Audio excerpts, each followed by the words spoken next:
Hello, all my beautiful people. It is time once again for another amazing episode of If You Give a Dad a Podcast. So this week I have with me a very special guest to me. It is actually my beginning and 7th grade band director, George Pokorski. He is on here today to talk with me about his career and tell some really cool stories about what all he's done over the years when it comes to music. This is a very French horn and band centric episode, and I am very excited to have this one. It'll be a lot of fun. I hope that there's a lot of people that tune in for this one, because this is one that I've really been looking forward to doing. And for those of you who are here just to listen to the George Pokorski episode, welcome. I hope that you enjoy what you hear, and I hope that you stick around and listen to some of the other great episodes I have here as well. So, if you're as excited as I am, then let's get the show on the road. If You Give a Dad a Podcast. Hey, Dad. So where did you actually train at? I made a really good career out of being able to bump, sell, and I had a punch me face. I wasn't about to call you Dad, so. Seriously? I felt like it was in an anime or something. People get really mad at those videos for some reason. Like, it triggers Really? certain people. Yeah. Bloop. Wow. I was actually lost as an infant, and I was taken in by a traveling group of independent wrestlers. I love it. I'm excited for this one. Bro. Getting punched in the face on the daily. Do you always do these interviews with your shirt off? What? Man, this guy won't shut up. All right, everybody. So today I have somebody with me that I'm very excited for you guys to hear. It is my beginning band director. He is a man that's played a very important role in the music that I listen to today and my appreciation for all types of music. He was my beginning band director, like I said before. He also played for the Memphis Symphony Orchestra, and he was part of the Central States Judges Association. And the man that I'm talking about is Mr. George Pokorski. George, how are you doing today? I'm great, Jared. How are you tonight? Doing good. You know, kind of running around like a chicken with my head cut off here at the last minute. I was a few minutes late for our little recording here, but I'm doing good now. Well, that's the beauty of retirement. Late doesn't mean that much to me now. It's a lot of fun, you know. So it was like, take your time, dude. So good to hear from you. Looking forward to this little session. Yeah, me too. It's one that I've been looking forward to for quite a while. I knew as soon as I started doing this that eventually I did want to bring you on to the show, because like I said, you played a big part in my appreciation for music. And my parents are also ones who have really been looking forward to this. They've always spoke very highly of you. So whenever I told them that I was going to have you on, they're like, oh, you have to make sure and tell me when it's going to be out. So they're definitely looking forward to this as well. Well, you don't mind me saying so. They raised a fine son. So I hope they enjoy the podcast too. So awesome. Yeah, they listen pretty often and everything like that. But whenever I have certain guests on, they get pretty excited, and this is definitely one of them. Yeah. So we're kind of just going to jump right into things on this. How did you actually decide to get into becoming a band director? Okay. Well, I grew up in North Memphis. Uh-huh. And my mom and dad were, the church and God were extremely important in our life. And actually, sometimes I could kick myself for not making him as important as I probably should have. As I got older, you know, I found that reaching out to God and being more proactive with what everything that he has to offer, that was pretty important. Mm-hmm. To myself, to my wife, and to my children. I know I'm fast forwarding a little bit here, but when I was in like the 4th grade, I realized, I haven't really given much thought as to what I might want to do eventually. And I think my mom recognized I had a musical talent of some sort, and I took piano lessons, and like so many young people who take piano lessons, they end up stopping the piano lessons because they don't want to practice. Right. But that's what happened to me. I stopped them in the probably the end of the 5th grade. And then I went to the 6th grade, and then it was time for junior high. Mm-hmm. And my mom said to me, you're going to be in the band program over at Snowden Junior High. That's where I went to junior high school. And I remember walking into the band room, and I've got to admit, the first 2 weeks, maybe 2 weeks in 3 or 4 days. I mean, I remember it vividly. I knew my parents didn't have a lot of money. Right. And I wasn't sure what I was going to play.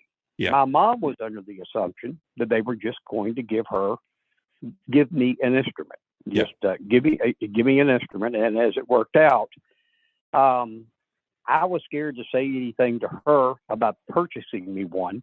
I was scared to say anything to the band director. And I finally went to the band director in tears and said, I don't have a horn and I don't know what to do. And he was very consoling and said, well, why don't you consider playing French horn? And I didn't even know what a French horn was. But he knew that it was an instrument that was provided by the school. He also knew that perhaps money might have been an issue. And at that time, I was willing to do anything. Mm-hmm. He even told my mother later on that he had picked up on the fact that I had a real good musical ear and that French horn would be a good fit for me.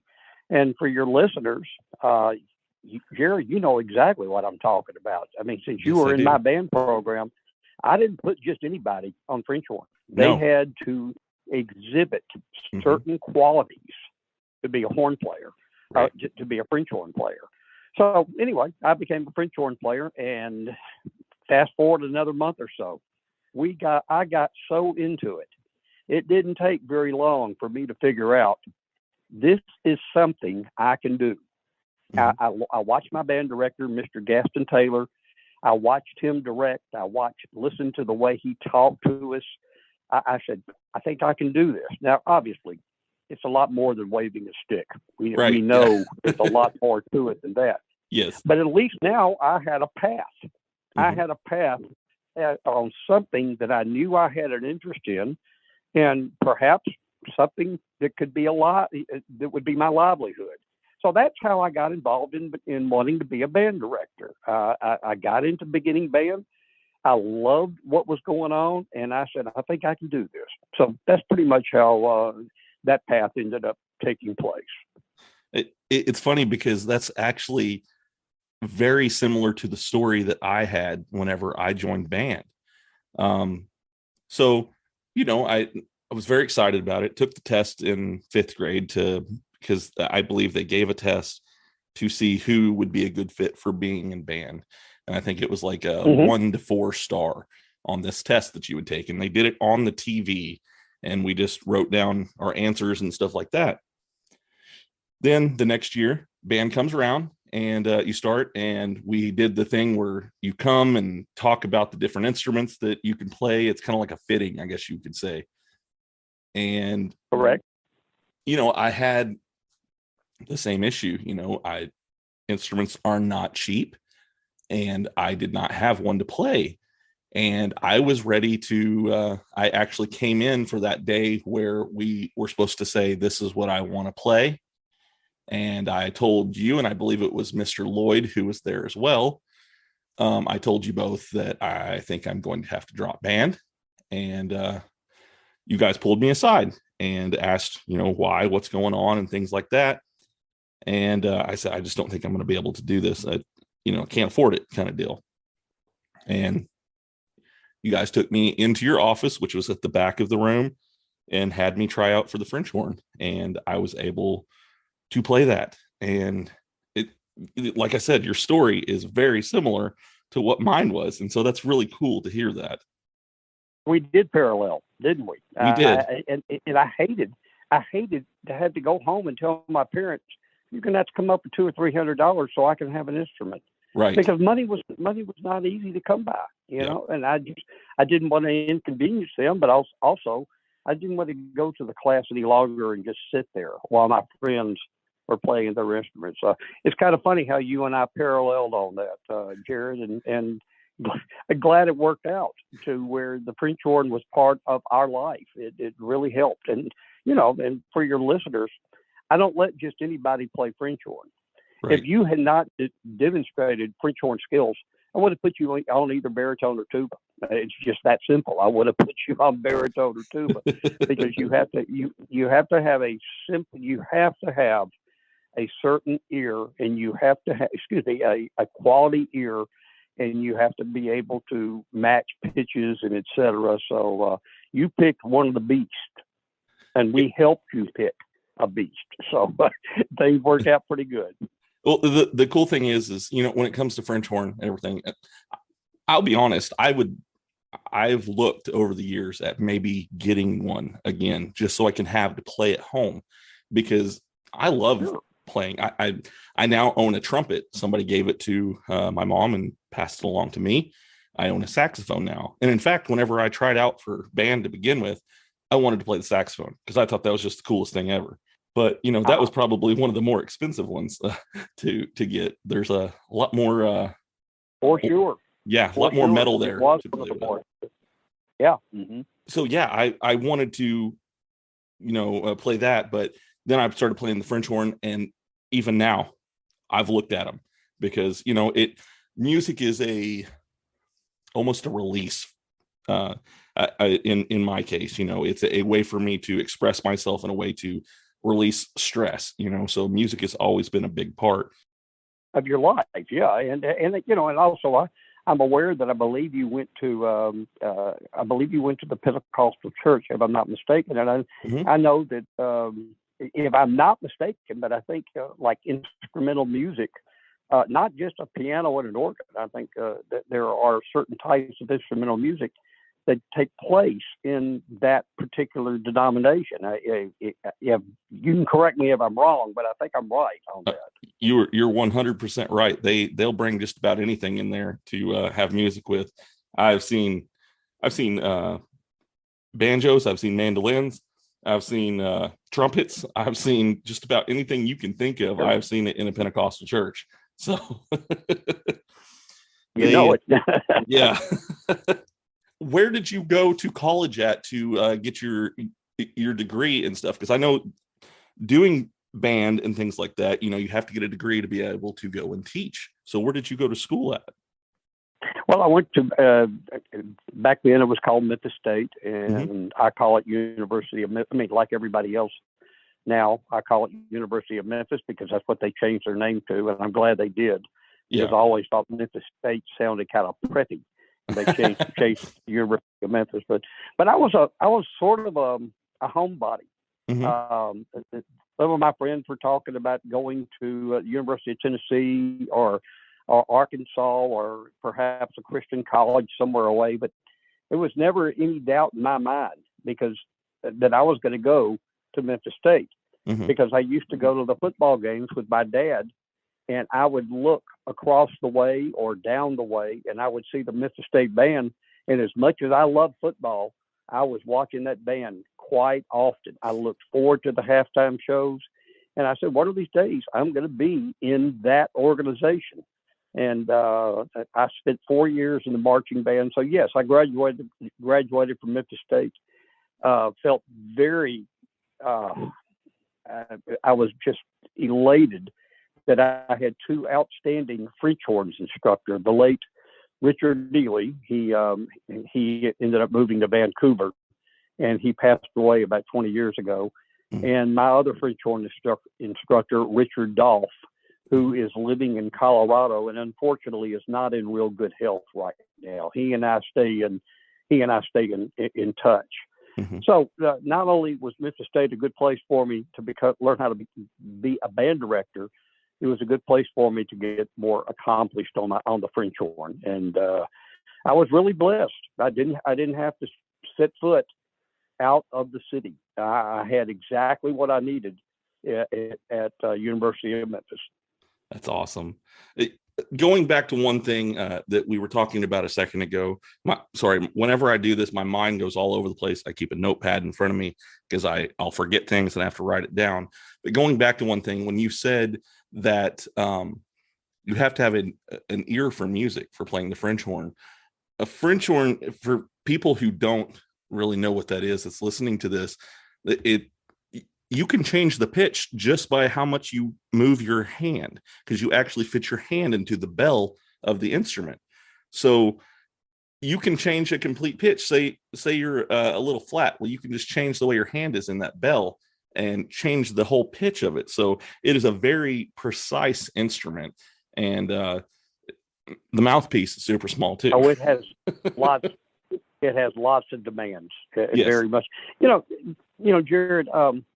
Even now, okay, so now I'm on the wrong side of 70, and I'm getting closer to being on the wrong side of 75. Not yet, but I get phone calls about, since I'm retired, about going in and working either French horn sectionals or working a band. Mm-hmm. And this past Saturday, I had an opportunity. I got a call from the school. Collierville High School called me and said, "Can you come and try out our French horns?" Meaning that as the kids, every place does it different, but the children, the potential band members, walked into the halls. They walked down the hall, and there would be like a trumpet specialist, or there would be a flute specialist, or there'd be a clarinet specialist. Okay. I was supposed to be the French horn specialist, but I couldn't do it because my grandson had a basketball game, and I needed to be at that basketball game. But I've done that quite often for schools around here. I've done that quite often, and I have a very stringent, streamlined French horn test. Mm-hmm. And right off the bat, I mean, I give them an ear test. I have them. I won't go into how I do it, but it's a very meticulous system for me to be able to figure out, is the person standing in front of me, do they have or do they not have French horn ability? And it doesn't take long. I mean, sometimes it takes me 10 seconds to figure out they need to channel their interest in another instrument. But right. You're exactly right about the French horn being a specialized horn. Mm-hmm. And it is not for somebody, I'll go ahead and tell you, it's not for somebody who gets discouraged real quick. Right. Mistakes are going to happen if you're a French horn player. There's going to be wrong notes. If right. you're the type of student who feels like, I can't do this, then if they're about things, if quitting is part of their livelihood, then they should never be a French horn player. So right. I just thought I'd throw that in. Right.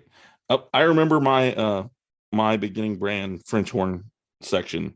There was a guy named Blake, and there was a girl named Danielle, and they were in my class. There was three of us, and because I think you had two beginning band classes, and so it was us three in that one, and the other one, I believe it was a girl named Kristen and another one named Brittany were the French horn players in that one as well. Uh-huh. And I remember it was always a competition. The one thing I remember is Kristen was always one that was me and her competed a lot whenever we were playing. And I'm still friends with her to this day. And it's because of band that I was able to become friends with her. And that's one thing I've always loved about that, is there's a camaraderie among people. I mean, just the other day, I had a friend post about now her son is going to be playing in band. And I was able to tell him that, my son's going to be playing in band soon. And so, it's really nice to still be able to contact these people and still talk with them about beginning band. But it was cool because there was competition between all of us. We were all competing for that first chair spot, and we would have, I don't remember how often it was, but I mean, we would have them quite often, to where, well, this one's going to be in first chair because they know the music better, and so, and it wasn't something to where we felt bad. You're trying to say, trying to say chair tryouts. Chair tryouts. Chair yes. tryouts. Go ahead. And, it wasn't something that at the end you felt bad. It was something to where it would build up a determination to where you would want to do better. You probably don't remember, but I used to look at every section, and I would say, now those of you who got first chair or second chair today, sometimes second chair wasn't satisfactory. First Right. chair was the only thing that was important. Sometimes you get second chair and you were so excited because you've never been that high before. But Right. I used to say to you guys, always congratulate the rest of the members of your section, but Right. don't get too comfortable in that chair because we're going to have tryouts again in Yep. another week. So that's what it was about. So. Yes. And I mean, it's all good memories like that. Beginning band was a lot of fun. And so kind of leading into that, what made you to decide to do beginning band? Well, you're saying beginning band, even at the beginning of your, in your introduction, Yes. you said I was your beginning band director. Yes. Well, I wasn't only your beginning band director, I was your second year band director also. You were, the intermediate yes. band, the seventh That's right. grade, Yes. the seventh grade band. To me, my first 2 years of teaching were in Savannah, Tennessee, and Indianola, Mississippi. Mm-hmm. And that was like getting my feet wet. And then my third year, East Junior High School in West Memphis became open. And I thought, well, I've already told you once, I'm a mama's boy. Well, West Memphis East Junior High was about a 10 or 15-minute drive from my mom and dad's house. Now, keep in mind, I'm married now, but still, my parents were I was very close to my parents, and it worked out. Especially if I was going to be back in West Memphis, Arkansas, I had the opportunity to audition for the Memphis Symphony, which I was very fortunate to be able to land a position with them and stayed for 35 years with the Memphis Symphony. And Jared, I'll go ahead and tell you right now, it was always difficult. You can't just be a member of the Memphis Symphony. Mm-hmm. Once you do finish your band directing gig, you have to go home, eat dinner, and then get your horn out and practice so you will be ready for the next symphony concert. Mm-hmm. My wife and my kids were very understanding. They knew that I had this extra love of playing my horn, and they gave me that opportunity, and they were very patient with me.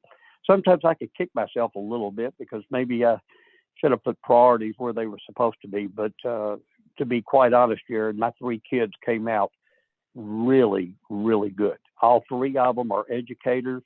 Two of them are music educators. Oh, wow. And, my wife was just an absolute sweetheart for taking the reins and doing, let's say, raising them and giving me the opportunity to do things that were not only important to me, but let's face it, they were also financially important too. And the Memphis Symphony doesn't just get volunteers. They get people who know they have a certain skill level, and we get compensated for what we do. But I don't remember your original question. I strayed. And do you remember what the original question was? Oh, why did I become a beginning band director? Yes. If I was a high school band director, I knew that marching band would take up way too much time. I got you. Being a junior high, a middle school, a beginning / junior high band director gave me that opportunity to teach and feed the students to a high school program and still be able to play my French horn. So no, high school band directing was not important to me. Even though I was a high school band director for 6 years, I couldn't wait to get back to the middle school, junior high sort of scenario. Right. So for me, I believe that concert season was always my favorite. I know a lot of people, they love the marching season because they got to do the traveling and things like that.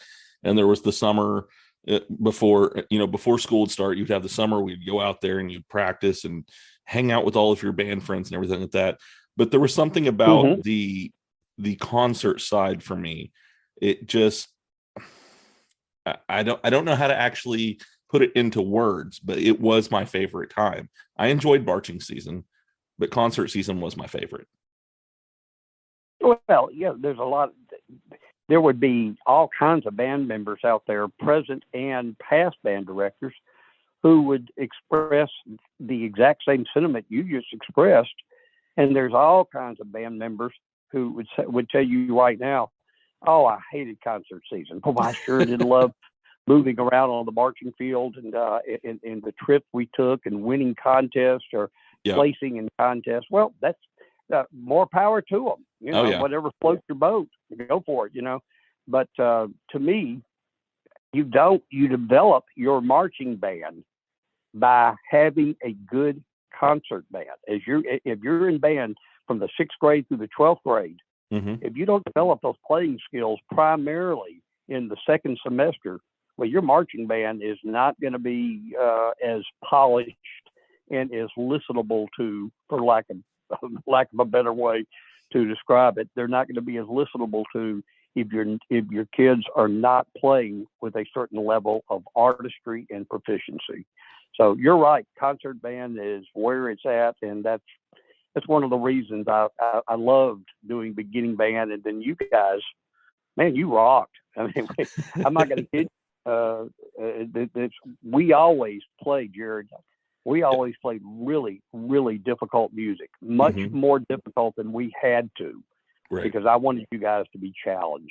So, well, I mean, we even we went to like the solo and ensemble competitions that they had there, and all region even, you know, I mean, we did plenty of these competitions that, you know, I remember hearing, you know, there was ones that, because Marion wasn't the only place that I was in band. I actually moved middle of my junior year to Northwest Arkansas, and I went to Gravette High School.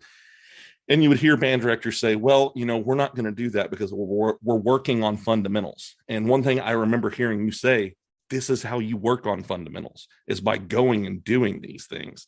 And that always stuck with me. But I loved the competitions that they would do during concert season. Oh, yeah. You know, I'll tell you something that bothered me about when I was a band director and I would talk shop with other band directors. A lot of the band directors I talked shop with would say, I'm requiring all of my students to go to all region tryouts. Now, I'm telling you right now, that's never a good idea. Right. Because if you're requiring every one of them, you're putting pressure on them. There are certain students who you are setting up for failure if you require them to go. Say, well, no, all they have to do is go and try out, and then that way you get to say you'll do better next year. Well, if they're not putting in the effort and they can't go into that room and play it, even hardly, if it's like sight reading the music, that's not self-esteem building. That's a letdown. Yes. Now, I'll tell you a little secret right now. I always told you guys, I think you need to be going to these all-region trials. Most of you need to be going to these all-region trials. Right. And I always dictated who would go to all-region trials, but I did it making you guys think that you made the decision.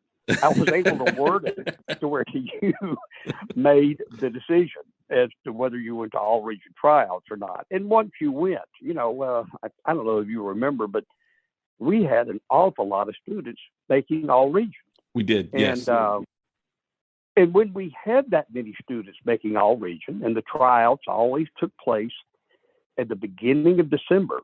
Well, once January got there, your skills, everyone who went out for all region, your skills on some really, really difficult music made it so much easier for us to play the concert music in the second semester before we went to concert festival. Yeah. So everything just kind of dominoed. Everything worked where the dominoes fell into place, and the band got better and better. And then by the time we got to the spring concert was always done with a pops orientation in mind. You know how the parents love pops music, you know. Yeah. And we would do we would do some show tunes, and we would do some popular tunes, you know, something like if it had been Hannah Montana or something at the time, we would do one of her songs, you know. So, Yeah. but you're bringing, just talking to you, it's bringing back an awful lot of memories, and I really, it was very much a part of my life, and I was just so excited over the level of achievement you guys did from year to year. Right. And since your listeners are out there, I took Jared one time over the summer. There was a thing over the summer where I needed some French horn players because I did a French horn clinic at Amro Music Company. Mm-hmm. And I took 3 of my best French horn players. Jared, I don't remember who the other 2 were. I would imagine one was the young lady you just mentioned just a second ago. Uh-huh. But I took 3 of my French horn players, and I told the band directors who showed up at this clinic, this is the best way to teach beginning French horn players. But I didn't want to just stand up and tell these band directors who came to this clinic that take my word for it. I wanted the proof is in the pudding. Right. How do you determine whether my system works or not? Well, I brought 3 French horn players, and they just got finished for their first year, and we knocked out a couple of trios, and all the band directors in attendance are sitting there smiling and shaking their heads, saying, "Well, something's working," you know. So I was real proud of you and those other 2 horn players who showed up because you didn't have to do it. It was around the 1st of August, and school hadn't even started yet, you know. Yeah. Yeah, I definitely do remember that. It was, in a way, you know, I mean, I was proud to be able to do something like that, but at the same time, it's very nerve-wracking. The thing that, for me, going back to doing competitions and things like that, the one thing that I had the hardest time with, and I'm sure this is just about anybody who can say they had a hard time with this, and that's sight reading. Mm-hmm. Man, tell me about it. I always thought that was just torture trying to do sight reading on music. So, but we did do other, like you said, we did different trios and things like that, and I loved doing that. Just the way that you could hear the different parts coming in with it. It was amazing. We always, of course, I'm assuming you probably remember, solo ensemble was huge for us. Mm-hmm. We never just said, okay, once again, I made you guys understand that you need to go to solo ensemble, and I've got this French horn trio here, or I've got this for the clarinets, or whatever it might be. Mm-hmm. And things just always seem to fall into place. I don't ever remember necessarily just telling somebody they were going to go. I tried to emphasize to you guys how important these things were. Yes. And then hopefully you decided on your own, this is something I need to be doing. So, yeah, I was sneaky, but it paid off, if you understand what I'm saying. For sure. For sure. So there was such a big difference. I'm not speaking ill of anybody whenever I say this, but there was such a huge, vast difference that I did want to talk to you about between when I went to Marion with the band and when I went to the other high school that I went to with band. 2 stories that I wanted to relate to you. When I first got there, I joined band immediately. I was excited to kind of try to show off my skills that I had playing the French horn at this new school. Are you talking about a Gravette? Yes. Whenever I moved there, I didn't know whether you were talking about Marion, when you went to Marion High School, or when you moved to Northwest Arkansas. No, when I moved to Northwest Arkansas. No, Marion Patriot Pride Band will always be one of the best bands that I've ever heard. In fact, because I remember the football games, you would be up in the stands, and you were the one that called Marion Patriot Pride Band and I had a lot of pride whenever I heard you say that. So this was a little different when I moved to the other school. There was 3 French horn players when I got there. They were all using a double, and none of them knew what the trigger was for on a double French horn. That's such a pet peeve of mine. Go ahead. Yeah. Well, I kind of locked up. It was kind of gridlock for me when that happened. You know, because I'm sitting there the first day and they gave me my music and I'm looking at the first chair player and she's playing this music, and I never see her use the trigger once. And there's a few times where I see her doing some of the fingerings and stuff, and I'm like, that's not right. So I asked her about it, and she was like, oh, we never learned it, but it comes out okay, I guess. I didn't know how to react to that. I was like, oh no. So I actually talked to the band director. I was like, is there any way that I can work with them after school sometime to kind of help them to get this going right? And he was very, receptive to it. And he was like, yeah, that's great. They didn't have anybody who really taught. We didn't have a French horn player to teach them. So whenever, so I didn't want to come across as, this snooty guy that, oh, I know how to play the French horn better than you, but you got to play it right. You're absolutely right. You could, that has to be treated with kid gloves. Yeah. But if the scenario works out, if it's a situation where you can get your friends to buy into what you're doing, right, then it's a win-win. It's a win-win for those kids. You know this better than I do. That trigger on that French horn makes that French horn $2,000 more in value. Yes. So if they're not using it, they're wasting $2,000 is what they're doing. So yeah. I mean, it was very unorganized. There was a flute player who was like, hey, they let me take a French horn home. I was like, really? And she didn't even play the French horn. And they was like, yeah, take it home, try to practice it. Maybe you can figure it out. I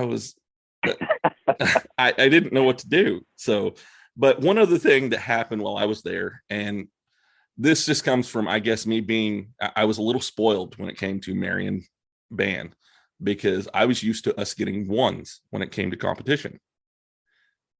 And we went to competition for concert season, and I was very happy with the music. I thought the French horns were doing well. We were one of the last ones to perform, and we got twos. I think we got 1-3, in fact, and then the rest of them were twos. And everybody was so excited that we got twos. And I was just upset the rest of the time. They're like, why are you so mad? I'm like, because we could have done better. And so after that, I was just like, I don't know about this, and I kind of lost faith in doing it for a little while. But and then I realized, I came from somewhere where there was a lot more emphasis put on band than what there was at this school. So it really hurt whenever I went there, because there was such a vast difference in the way that the band program was treated. I remember when I went to Marion, if you quit, you were not allowed to come back to band. And when I moved to Gravette, there were people that would quit a week, they'd come back 2 weeks later, they'd quit again, and they'd come back for, and I was just like, that's not right. Different band programs have certainly different standards. And boy, you were in a fine high school band program when you were at Marion. I mean, Jim Lloyd really knew how to get a lot out of students in a short amount of time. He and I both were a little tough on you guys, and hopefully we weren't so tough that we just wanted to run you off or anything. But we also had certain demands, and we expected a lot out of our students. Right. So you were in a very, very and I can understand why you might go to a different place and maybe have the same sort of expectations. I think that makes sense. Right. Yeah. Now, like I said, the biggest thing for me was them being able to, they just kind of treated it like it was, they could come and go as they please. And, there was that rule at Marion: if you quit band, you didn't come back. Oh, that's right. Yeah. Yeah. And so that really bothered me, because the first chair that was there, I did a tryout almost right after I came there, and not trying to put any feathers in my hat, but I won first chair within my first couple of weeks of being there, and she quit. And then I was like, okay. And then a few weeks later, she came back. I was like, wait, how are you back? I thought you quit. And they're like, yeah, I've done that before. I was like, oh, okay, well, Yeah. And that's, like I said, that's just me being spoiled and being in a band that was, they treated it with a lot more pride than that. So. Sure. Yeah. Well, different strokes for different folks in different worlds, even within the state of Arkansas. So interesting story you just shared. Yeah. Yeah. So we're going to kind of move on from that. So I know that you also have done some refereeing and stuff when it comes to baseball. What made you get into doing that? Well, when I was going through school and my friends were all talking about getting jobs, let's face it, when you're 15 years old and you realize mom and dad didn't have a large income source to, just throw money at us, I knew that I needed to get a job. And a lot of my friends knew the same thing. Well, they were always all talking about certain sort of job opportunities. But Jared, I was a sports nut.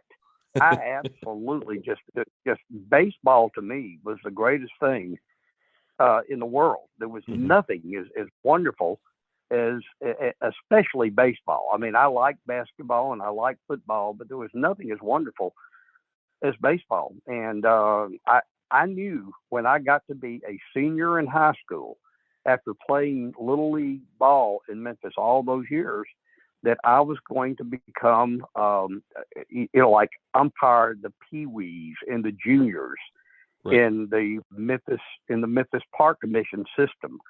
All I had to be, I was 17 and these kids were like 9 and 10. And I thought I can do this. I used to watch the umpires. I learned the rule book. I learned that rule book. I hate to say it. I read the rule book more than I read my Bible, and that's not good. It should be just the opposite. Yeah. But I knew the rules really. I guess you could say I was kind of like a human rule book when it came to baseball, and I decided I was going to become an umpire.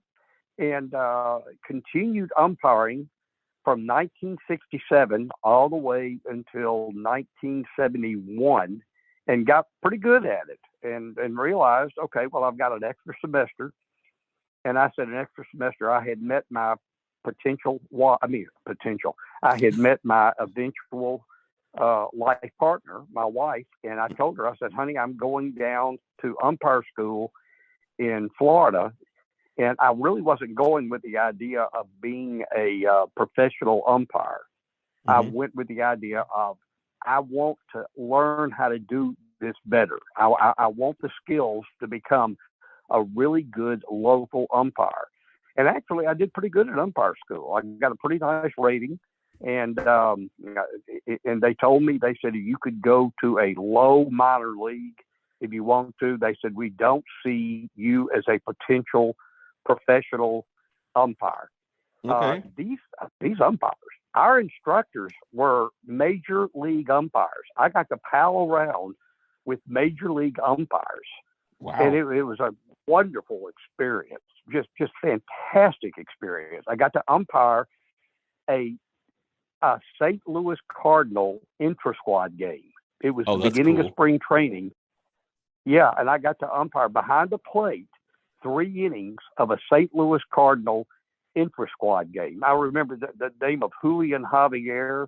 Some of your listeners about my age, they'll hear the name of Julian Javier. I remember he came up to bat, and there was a guy named,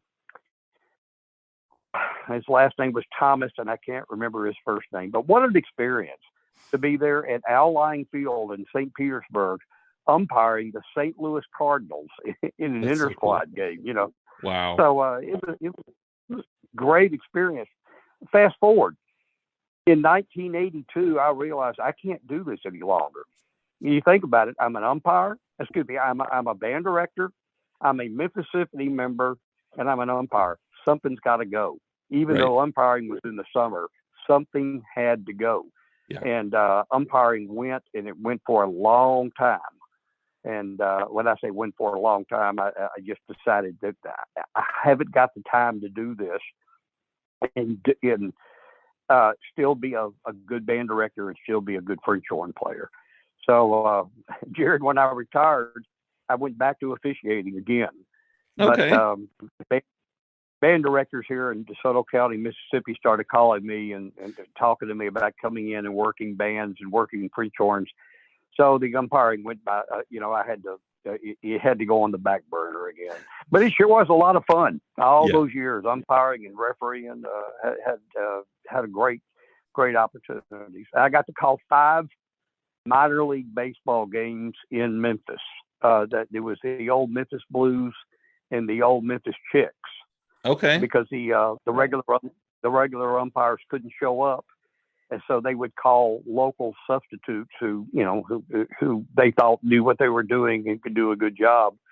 And I got those opportunities. So it's pretty exciting. Wow. So there's a pretty big field that's there in Memphis, and it was before AutoZone Park got there. I can never remember the name of it, but I remember I had a buddy who their all-star games were played there. And it was Tim McCarver Stadium. Yeah, okay. That was Tim McCarver Stadium. Yeah. Yeah, in the fairgrounds. Yes. That's where I umpired those games. Oh, okay. Those 5 games. That's where I umpired those games.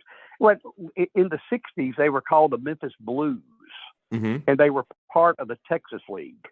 And the Texas League umpires would have to sometimes come from Texas, and they couldn't get to Memphis overnight. So that's when they would have to call somebody locally to come in and work their games. And that's why I got that opportunity every now and then. Oh, wow. So one thing, and this is just a funny on my part, your favorite baseball team and my favorite team are actually rivals. So I know that you are a Cubs fan, and I'm a Cardinals fan. So you're one of the only Cubs fans that I think I would bring on here. So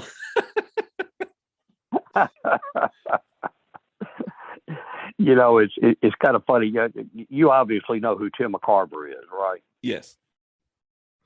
Okay. Well, Tim McCarver played a baseball game I put this on Facebook the other day. When he passed away, he actually played at a minor league park in Memphis when the Cardinal farm team came in to play the Memphis Chicks. And I couldn't wait to meet Tim McCarver, and he was so nice to myself and my friends. It's just cool. What a class. He could have told, "Get away, kid. Get away from me, kid. I got things to do." Nope, not Tim McCarver. He was as nice as he could be. And he even said, "Well, it sure was nice meeting you boys." That's really cool. That means an awful lot to a 6th grade kid who just absolutely just loved baseball. Yeah. I may not be a Cardinal fan, but I sure was a Tim McCarver fan. So when AutoZone Park opened, the very first game that they had there was the Memphis Redbirds versus the St. Louis Cardinals. And it was when Mark McGwire was still technically on the team. He was starting to have his back issues and stuff like that, so he wasn't playing as much. But I remember I got to meet Mark McGwire at that game. So that's always pretty cool. Yeah, it's always been a cool memory for me. And years later, I realized something. I had a bunch of baseball cards, and it was before I actually took an appreciation to baseball. I'm pretty sure that I had a Mark McGwire card for when he played for the Oakland A's before he came to the Cardinals. And I'm pretty sure I messed it up because I didn't know what I had. It was just a baseball card. So, hindsight and all that stuff. But yeah, thinking about that now, it kind of makes me a little queasy thinking that, I could have had a Mark McGwire Oakland A's card before he actually came to the Cardinals. So it'd probably be worth something. You and I parallel in so many ways because, back in the 50s, I was buying Topps baseball cards. They cost a nickel, and they would have bubble gum. They would have bubble gum inside of them. Yeah. Good bubble gum too, by the way. And I would take some of those cards and I would put them on my bicycle. So when I did in clothespin them to my bicycle. Yeah. So it would make like a, I can't even do it. I can't. Almost like a motorcycle noise. So it would make one of those things. I probably used some really good players as bicycle spokes, you know. Yeah. Which is embarrassing, you know, but that's what happened. In hindsight is 2020, so I guess forget the fortune we might have thrown away, right? Exactly. Yeah. So, do you have any other hobbies that you like to do? Gosh, ping pong. Really? When I was growing up in my parents' house, my dad was actually working he was a bookkeeper for a certain company that made like substances that were conducive to ping pong tables, and I don't remember what it was exactly who they were, but he got a ping pong table for free. Oh, cool. And we put that ping pong table in our garage, and my dad was really good at ping pong. I mean, he was just, he always told me, he said, George, I'm not going to let you beat me. He said, I'm going to play you with as much skill as I can. And then one of these days you'll beat me, and it will mean a lot more to you when that happens. And that's exactly what happened. You know, finally, at the age of 17, I finally beat my dad, you know. But my friends would all come over, and we would play ping pong until 1 o'clock in the morning. It was just, we started 7 o'clock, and we played ping pong until 1 o'clock in the morning. My goodness. And let me fast forward now. And then when I went to Dixie Band Camp, I don't know if you ever went to Dixie. No, I didn't. But when I went to Dixie Band Camp, they had a ping pong table there. And there was a lot of really good band directors who played ping pong really well. There was a guy named Todd Johnson who was a monster at ping pong, you know. And the first band director or the Dixie faculty ping pong tournament they ever had, Todd Johnson was a favorite, but I won that tournament.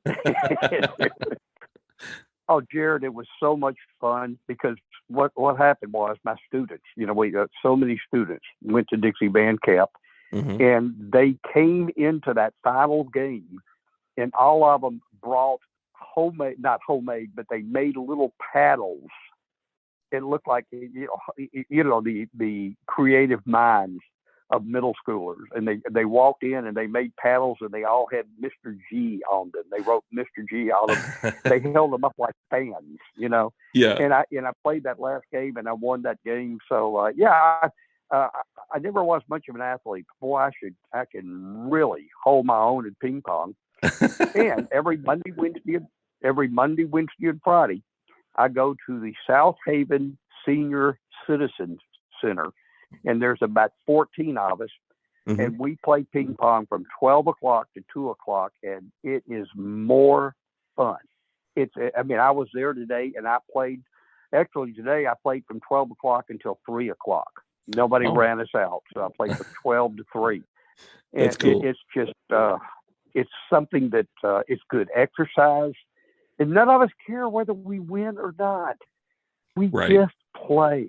Just having fun. Have fun. Yep.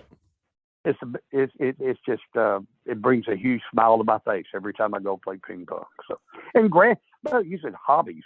My gosh, I got 6 grandkids. That's quite a hobby, you know, to have my wonderful grandkids, and some of them are good athletes, and one of them is playing at Bethel University in McKenzie, Tennessee. He's on a scholarship to Bethel, and I've got grandsons who play ball pretty well. Awesome. It sounds like you're staying busy. You know it. Sometimes it's maybe I don't see any reason to slow down. No, it's so much fun, and of course my wife and I are active in our church. We love the church we attend in Memphis, and just you may know this. I had a brother-in-law just pass away. He passed away last Wednesday. And my wife is obviously, she's very sad. And so am I, because my brother-in-law was a good old boy. His name was Michael. Yes. He was only 64 years old, you know. Oh, wow. So, the way I look at it, I'm 73 now, and as long as God's given me the strength to play ping pong and go out and walk the neighborhood for 45 minutes or an hour, I'm going to do it. I might as well go ahead. My dad lived to be 96, and my mom lived to be 89, and I kind of like to follow in their footsteps, if you know what I mean. I totally get that. Yeah, you got to stay active. There's nothing wrong with that. Just because you're retired doesn't mean that you have to just sit there and do nothing. I'm actually looking forward to. So with the job that I currently have, I will have my 28 years, which is the full amount. I'll only be like 53 when that happens, because I started. Really? Yeah. So I started when I was young. And then also my kids, I'll be 41 whenever they're off to college. So I'm still going to be young, and I'm not going to just sit around the house and do nothing. I'm going to go out there, and I'm going to enjoy spending time with my wife and doing things. Same as you're doing. It's important that you take the time to still live life no matter what. Well, since you brought it up, and I'll go ahead and for your listeners, we've been talking an awful lot about music and things, but if I had done things correctly, when I say correctly, if I had socked away money the way I was supposed to, I wouldn't have had to teach until I was 64 years old. I've got band director friends right now who are retiring at 55, 56. And oh, wow. that was never in the cards. Never for me. God finally hit me in the face when I was 52. Sometimes you have to get hit in the face with a brick. And I don't know what it was, but it just hit me. George, you have no financial plan. Yeah. And it was amazing how the transformation I made. And I you don't really start thinking about that when you're 52. You start thinking about it when you're 22 or 32, but it took me 50 till when I was 52. And then it worked out where I was able to retire when I was 64, and my wife was able to retire when she was 62. And, but we could have done it. I guess my warning, or I shouldn't say warning, but my advice to anybody listening, it's never too early to start that sort of planning so you can enjoy even more years. And based on what you just got finished saying, dude, it sounds to me like you're doing things right. And my hat's off to you. That's fantastic, what you just told me about the 28 years and such. Yeah. I started where I'm at. I was 26, I think I was, whenever I started working where I'm at now. And, I've kind of stuck with it. It's a good job. They're good people to work for. So, I had no reason to leave or anything. So I'm very happy where I'm at, and so it's made it kind of easy to make that decision to, this is where I'm going to be at. That's right. And as long as there's a plan. Yep. And you stick with the plan, it's going to happen. Good things are down the road, and you're going to be able to play ping pong a lot longer than I did. So, if you play ping pong, or golf or whatever it might be. I do a podcast. That's what I do. Gotcha. So, do you have any favorite memories from all of your years of teaching band? Oh yes, I do, but I can't really, it's hard to pin. We've already talked about so many of them. Every year was pretty much the same thing.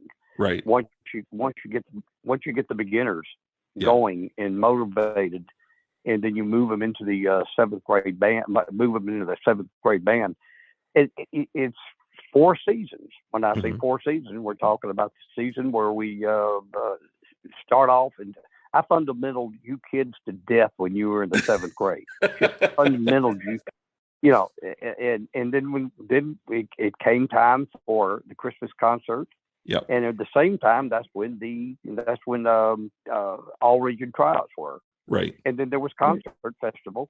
And then the last part of the season was solo ensemble and the spring concert. Mm-hmm. And it was the same thing next year. It never really changed, you know. Yeah. And all of those memories of all that difficult music. I tell you what, since your listeners might want to hear something in particular, I don't know why I happened to think about this one, but we went to, I remember there was a time we went to Forest City and played concert festival.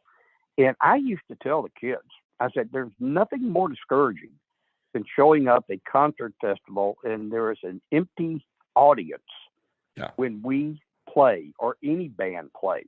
Right. A band on stage, 3 judges, and about 10 people in the audience. I said, it's not good when there's only 10 people listening to you after you worked so hard to achieve a certain level.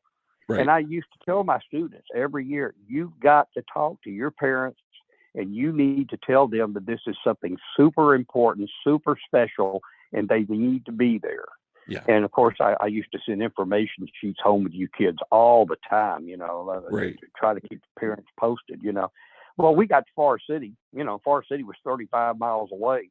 Uh-huh. We got to Forest City, and that auditorium was filled with Marion band parents. That's awesome. And I mean, yeah, the band played extremely well. I remember how they played.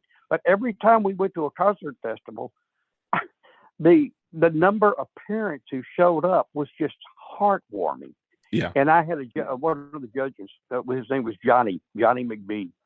And Johnny McBee saw me a couple of years later. He says, George, I never have forgotten that we sat there and judged band after band after band. And then your kids started playing and the auditorium was filled. He said, that blew me away that many parents were there for a 7th grade band. Yeah. And that meant a lot to me. You know, the fact that the parents knew how important it was to their kids. Anytime they showed up for something like that, they were making an investment in their most important commodity, their own child. Yep. Yeah. I love that. That's an awesome story. And it's very heartwarming. You know, it's important. You know, I try. So now I have kids of my own and I get to go starting next year. Well, this year, my daughter is a grade above my son. So she has started in choir. And so I've gotten to go to a lot of choir concerts this year. And next year, my son is going to be playing baritone. And so I'm going to get to go to concerts. I'm going to get to go to band concerts, and I'm going to get to go to choir concerts. And I can't wait. I am over the moon excited to see my kids do this. So it is very important that you're there for your kids. You know, Jared, it's so strange you just brought that up, because from my oldest was born in 1977, and then I had twins born in 1982. And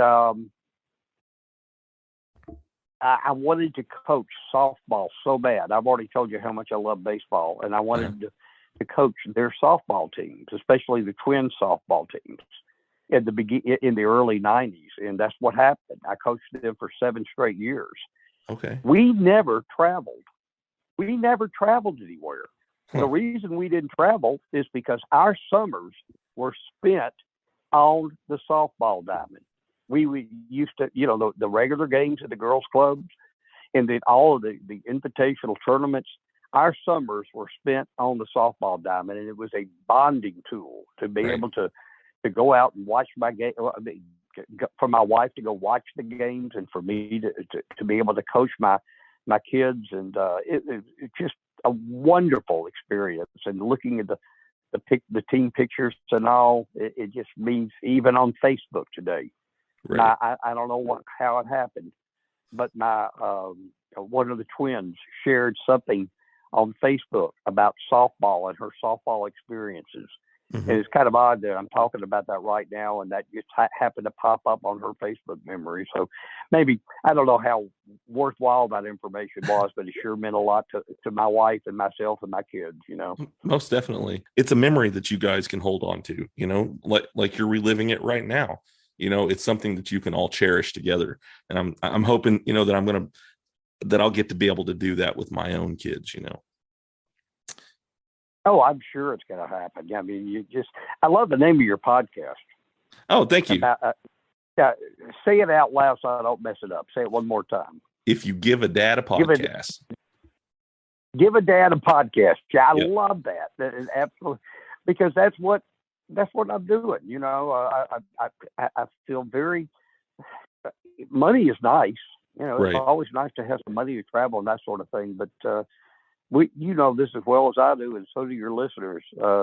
Nothing can beat the joy of the bonding you have with your family. Nothing. Right. Yeah. It's an intangible that has no price tag. Right. And it's the greatest gift in the world. Yep. Most definitely. They my kids drive me nuts from time to time. That happens, but I love them. And it is something that my mom has said to me many times before, and I believe this. God placed me here on this earth, and one of the things he placed me here to be is a dad. And I definitely believe that. One of the things I hold the most dear is being a dad. Well, it's you know exactly, but we're exactly on the same page. It's the one of the best things in the world, as well as being a husband to our spouses.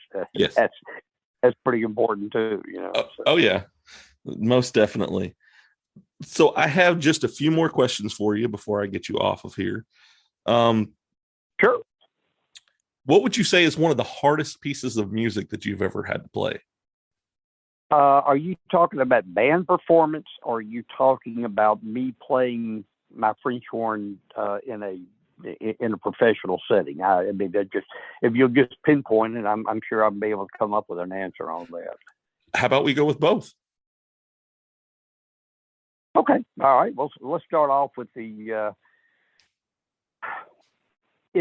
when you're a professional musician and you're playing in an organization like the Memphis Symphony, and Memphis Symphony wasn't the only rush as far as performance goes, Mm-hmm. But I was called to play principal horn. I got a phone call, and they said, we need a principal horn player, because I never got to play principal. I was always a section player, which was fine with me. Mm-hmm. Kind of like playing ping pong. I don't care if I win or lose, as long as I got to get to play. That's the most important thing. So I was always a section horn player. Okay. But the Starkville, Mississippi Symphony, down there where Mississippi State is, they called me and said, we need a principal horn player for our concert on November 1st. And this was about 6 or 7 years ago. And we need somebody playing principal, and we're playing Dvorak's New World Symphony. And Dvorak's New World Symphony has just unbelievable horn parts to it. I mean, just great horn exposed literature. It's just tremendous parts. Yeah. And I thought, well, if I don't do this, I'm not going to have the chance to do it again, because I'm a section player. I'm not a principal horn player. Mm-hmm. But I played that New World Symphony, and forgive me if it sounds self-serving, but I've never played so well in my life. And playing well meant a lot to me. Yeah. But what really makes you feel good is that Dvorak composed that music about 120 years ago, or whenever it was, whenever he composed it. And I was getting the opportunity to take the notes off the page that Dvorak wrote, mm-hmm. and play it the way I think he would have intended for it to be. Yeah. And that means so much, to be able to play the music of the masters, playing Beethoven, playing Stravinsky, mm-hmm. playing Dvorak, just getting to play the music of the masters and play it with a certain degree of proficiency where it's listenable and enjoyable to the audience. So that was absolutely the greatest French horn experience I've ever had, and I've had a lot of opportunities to play lots of great music, but that one in particular So anyway, and then there's the band, then there's the world of band, and boy, that's a loaded one. Jared, goodness gracious, how many? Okay, I know what it was. Right. There was one year the band was so good at Marion that seventh grade band played 2 grade 2 pieces of literature in a hard march. And all we had to do was play 2 grade 1s. Our level only called us to play 2 grade 1s. Mm-hmm. And we played something called Last Ride of the Pony Express by David Schaefer. Mm-hmm. And we played the fool out of that thing. I mean, we flat took the notes off the page, and there was folks out in the audience like, that's not a 7th grade band. That couldn't be a 7th grade band that's playing this, you know. Yeah. I would say that was one of the highlights of my life, playing that Last Ride of the Pony Express. So I don't know why I thought of that one right now, but it really did mean an awful lot to me. It was a good band, and lots of parents showed up at concert festival too. So. So I have some younger listeners that listen as well to this. And do you have any advice for those that are just starting out in band? Well, for those that are just starting out with band, number one, perseverance. I mentioned something about the French horn, about it being a difficult instrument, but it doesn't matter whatever instrument you're playing.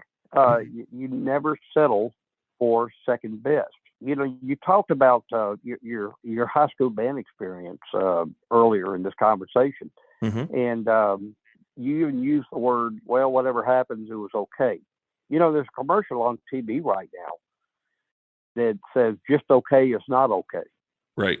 I think it has to do with a long distance, not a long distance phone service, but a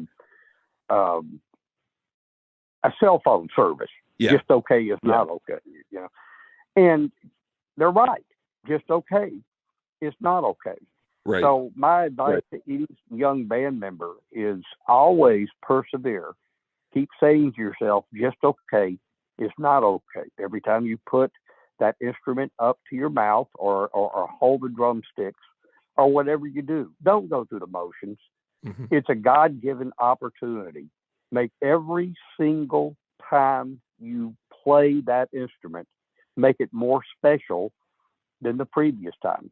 Say, oh, that gets old. No, it doesn't get old. If you're enjoying what you're doing, do it automatically. You put it up to your mouth.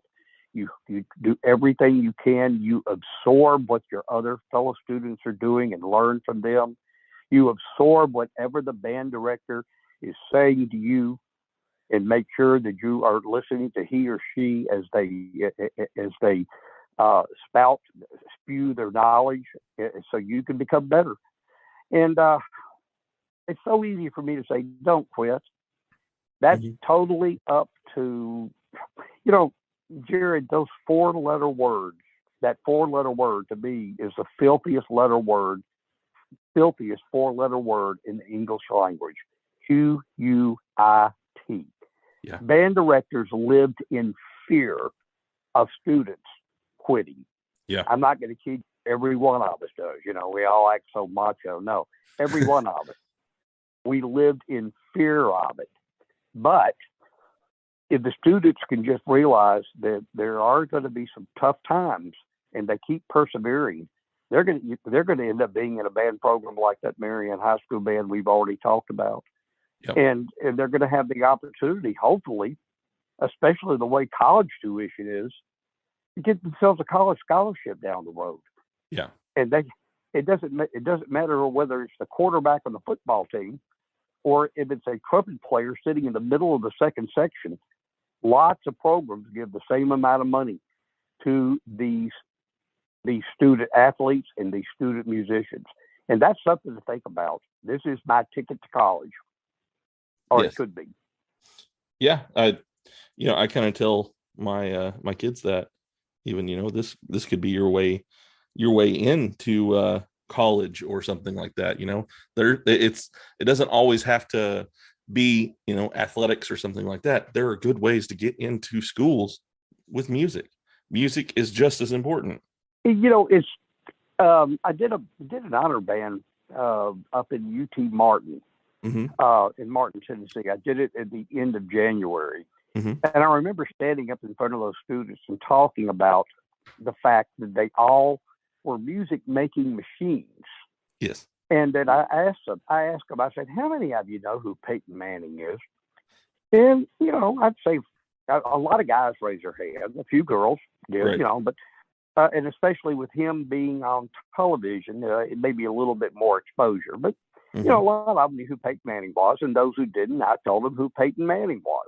Right. And I said, Peyton Manning was one of the finest football players that this country or this world has ever known. Mm-hmm. I said, but Peyton Manning's football days are over with. Unless he goes into the backyard and gets a bunch of his friends from the neighborhood, his football days are over with.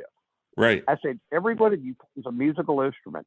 There is no reason why, when you're 50 or 60 or 70, that you still can't be playing that musical instrument. There is no ending to it if you don't want it to be. Right. There are community bands. Yeah. There's community orchestras. There's opportunities to play at church. So it can be a lifelong gift. It doesn't have to be just in high school and college. It can be a lifelong gift, and it really is a gift that keeps on giving. Yeah, it definitely does. So one last question that I have for you. Is there anything that you want to say to all of your students that you've had? Thanks for putting up with me. I had them all in front of me right now. Well, there is a certain, you always wonder whether you are achieving the balance that it takes to keep a student's interest and esprit de corps going. Mm-hmm. I know there's been times when I probably would have done something different that I thought, well, okay, this is the way I did it, but if I could have handled it maybe a different way. And if I did it incorrectly, I would apologize for it. Say, perhaps I should have done this in a different manner. But what really has made me feel great is Facebook. Yeah. Because I'm friends with so many former students on Facebook, and we have so much interaction. Right. And it's just it's a mutual admiration society. Mm-hmm. I've got these kids on Facebook, which I now know they aren't kids anymore. They're not snotty-nosed sixth graders. They are now adults. Right. And it's so much fun interacting with them about some of the wonderful things that we went through in the past. Mm-hmm. I had a student named April. I used to kid April to death when she was at East Junior High School. April, her laugh used to remind me of Phyllis Diller. So I always kid April about, sounding like Phyllis Diller. That's how she would laugh. She's absolutely beautiful, elegant. She grew up to be she lives in Atlanta. She looked like a Southern belle. But April passed away last year from COVID. Oh, no. It just ripped my heart out. Yeah. That somebody, my wife and I were so close to April because my wife did my flags. She was my flag girl when I was at East Junior High. Mm-hmm. And we were both so close to April, and things like that. It's just heartbreaking when somebody's that young and they're no longer with us anymore. Right. So what would I say to all my students? Love your families, love God, take care of yourselves, and cherish your memories on your instrument. If you're still, let's face it, most of them aren't playing. Right. But if they still are playing, you keep going at it. Cherish the memories. I guess that's what I would say to them. That's a great question you just asked. Loaded. It's a loaded question, but it's a great question. All right. Well, it has been great talking to you tonight. This has been something I've been looking forward to for quite a while. And maybe one day we can get you to come back on here again and we can talk some more about some music.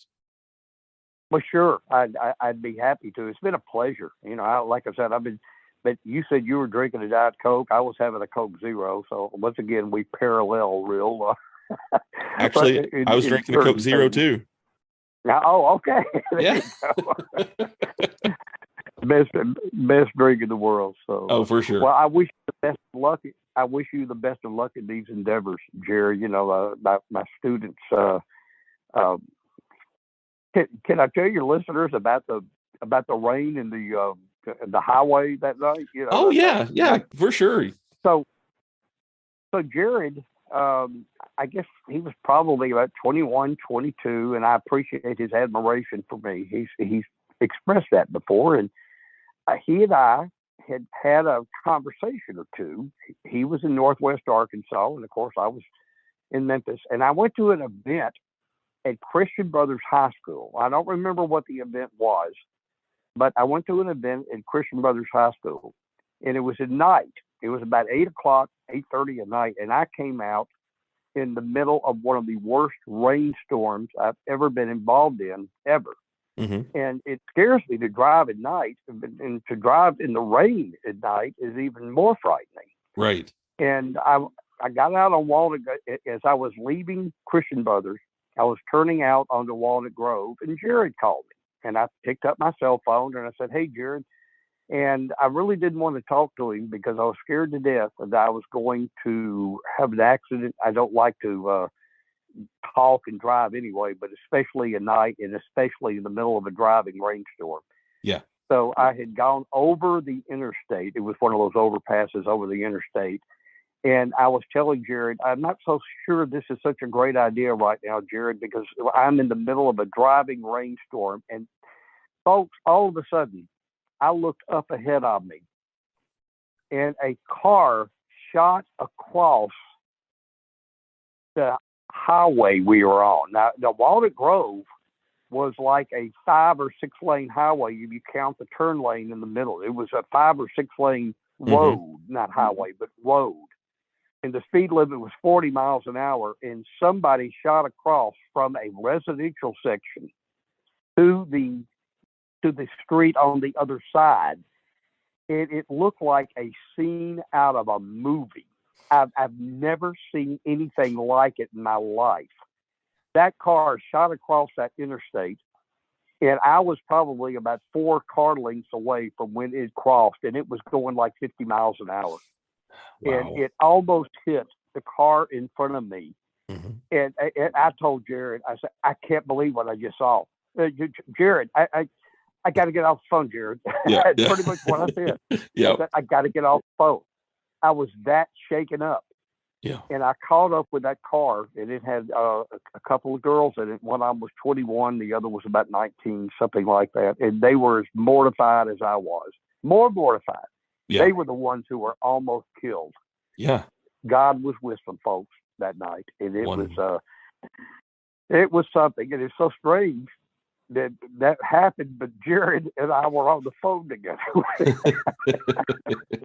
Yeah, the coincidence, So, yeah. But anyway, I thought to be a good. It's not humorous, but on the other hand, we were blessed, that it happened the way it did. So. Yeah, I remember I was very worried too, waiting to hear back from you to make sure everything was okay, because that's the last thing I heard is I've got to go. So I was like, oh, okay. And eventually you did call me back and tell me what happened and everything. But yeah, I definitely remember that happening, and it scared me too, because I was worried, wanting to make sure that everything was okay. Well, as I said, it had a happy ending, but it did. I got to share it with one of my friends, Jared. That's right. Yeah, I had a ball tonight. I appreciate you having me on. So. I've definitely enjoyed this a lot too, and I can't wait to talk to you again. Sounds good, brother. If I can, anything I can do for you, just let me know. Okay. All right. I hope you do pick up one of those instruments again. That's the conversation we had earlier. I'd like to see, perhaps you might pick up that trumpet or whatever. There's a lot of crossover between the horn and the trumpet, and there's no reason why you can't do exactly what some of us are still doing. Play that instrument. Well, actually, that trumpet is sitting right in front of my desk that I'm at right now because I had it down in case my son wanted to play that for band. And so, yeah, I've got it right here. Well, buzz that mouthpiece and get busy. That's right. The cool thing is whenever my son was playing it, I taught him that little technique. You know, when you haven't played, your lips kind of get fat and stuff like that. And so you have to kind of keep buzzing your lips and stuff to work out the blood flow and everything in them. And so I was able to teach that to him, you know, so just those little tricks that I remember. So. Oh, you bet. Yeah, they carry over. You know, they all start rushing back to you when you have that opportunity. So, Yep. Yeah, I'm proud of you. You retained that particular piece of my hobby. That's good. All right, man. Well, like I said, it has been wonderful talking to you, and I will talk to you next time, man. And best of luck to you in all your endeavors, and God bless. Thank you. You too.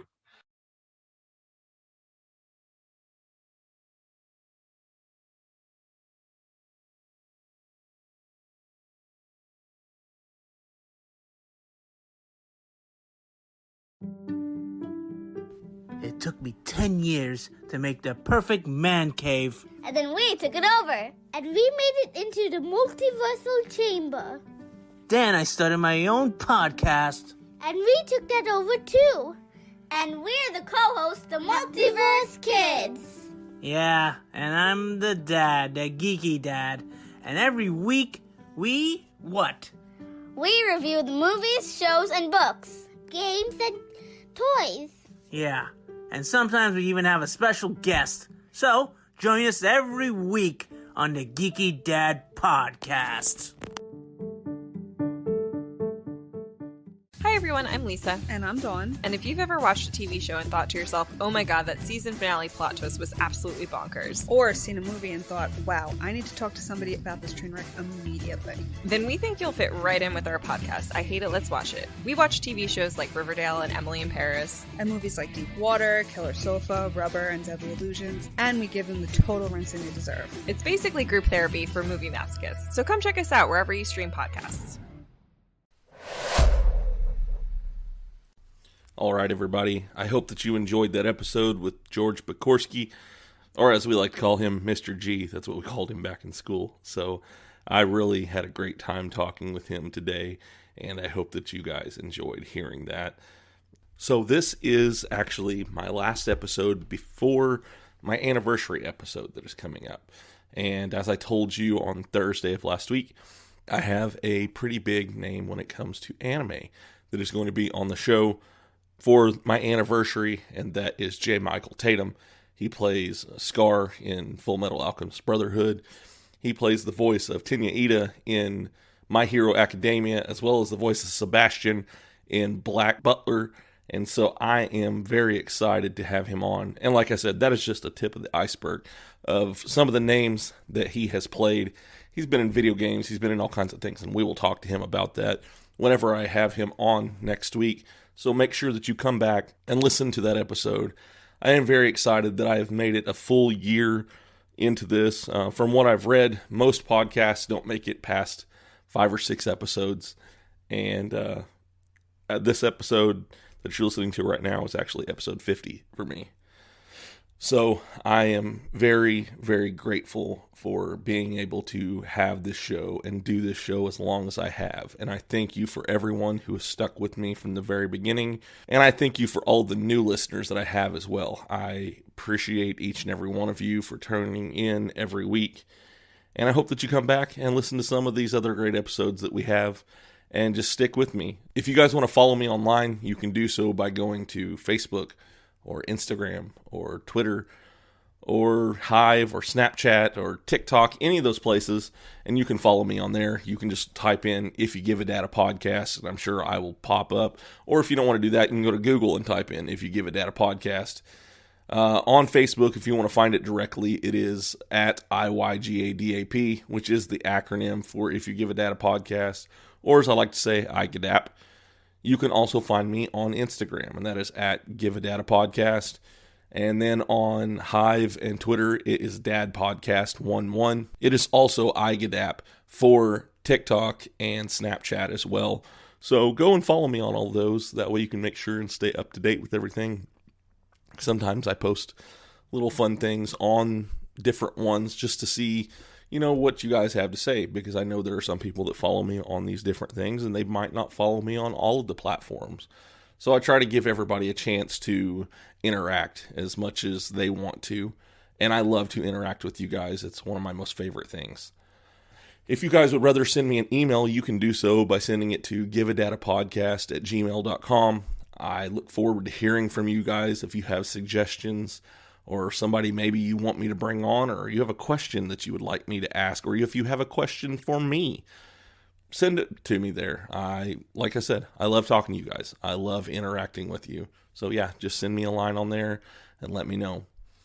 And as you're listening to this episode, if you could go out there, rate it and review it. Tell me what you think of it. If you like this one, go out and give it a rating. If you're on Spotify or iTunes or any of the other places where this podcast is found, because I know it's found all over the place, thank you to Podbean. They distribute it for me pretty much everywhere. And so yeah, just go out and rate it and review it and tell me what you think. If you like it, if you don't, let me know. I want to give a special shout out to my podcast network, and that is the OIW Podcast Network. They have all kinds of great podcasts on there that you can listen to, whether you like listening to wrestling podcasts or if you like listening to video game podcasts or whatever else that you like to hear, you can find it there. I will have a link to them in my show notes, as well as a link to the guy who created my ending theme song, D-Cure. If you like the way my ending theme song sounds, then go and follow him, listen to his music. He has great stuff, always coming out with new, awesome music. So be sure and give him some love as well. Like I said, tune in next week. It's going to be my anniversary show. I'm very excited about the guests that I'm going to have on. I believe that it's going to be a fun one, and I think you guys are going to enjoy hearing it as well. I love you guys. I hope that you have a wonderful week, and I will see you next time. Bye.